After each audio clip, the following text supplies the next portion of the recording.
tas sākās skolā. Mēs bijām mazi puikas.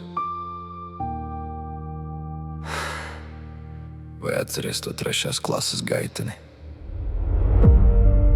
kur es redzēju, kā tevi apceļ, bet tajā gaitenī tikai ļaunums un negācijas, kuras tas sagaidīja visus.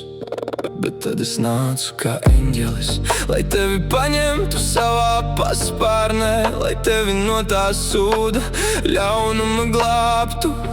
Vai atceries, ka mūs abus pēc tam apceļa tikai tāpēc, ka labi mācījāmies? Tas ļaunums, kurā tevi apceļa dēļ taviem trūkumiem, bet es tos neredzēju, jo man tie nebija svarīgi. Vai atceries to šautuvi, kur mēs pa kluso gājām smēķēt zaļo, kamēr citi mācījās? Tas bija stulbi, bet tāpat bijām gudrāki par visiem tiem, kuriem mēs nepatikām. Īstenībā viņi mūs tikai skauda, jo viņi bija paši tukši.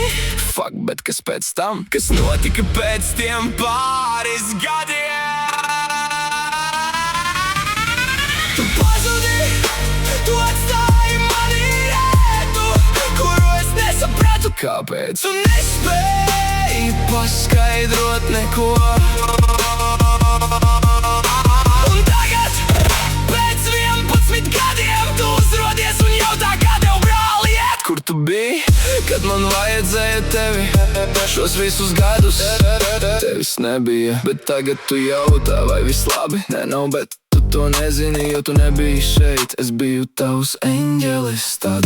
Un es vēlos, lai esi tagad mans, bet eņģeļi nepazūd uz 11 gadiem. Eņģeļi nepras, kā tev iet, viņi vienkārši ir. Tu neesi eņģelis, tu esi svešinieks, kas atgādināja man par to, ko es zaudēju. Nevis tevi, bet sevi, kad es tevi glābu, bet tu nepalīdzēji man.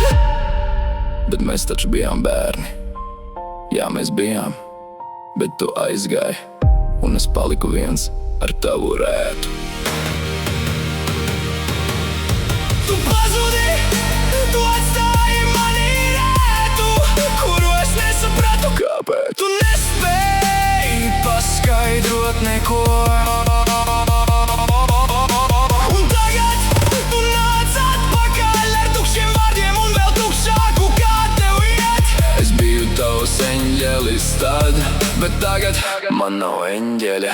Tikai atmiņa par puiku, kurš reiz pasniedza roku, un tad pazuda.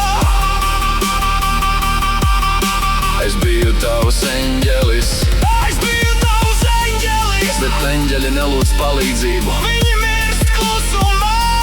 Pēdējais čuksts, un tu to nekad neuzzināsi. Klusums, jo tevis nebija, kad man vajadzēja.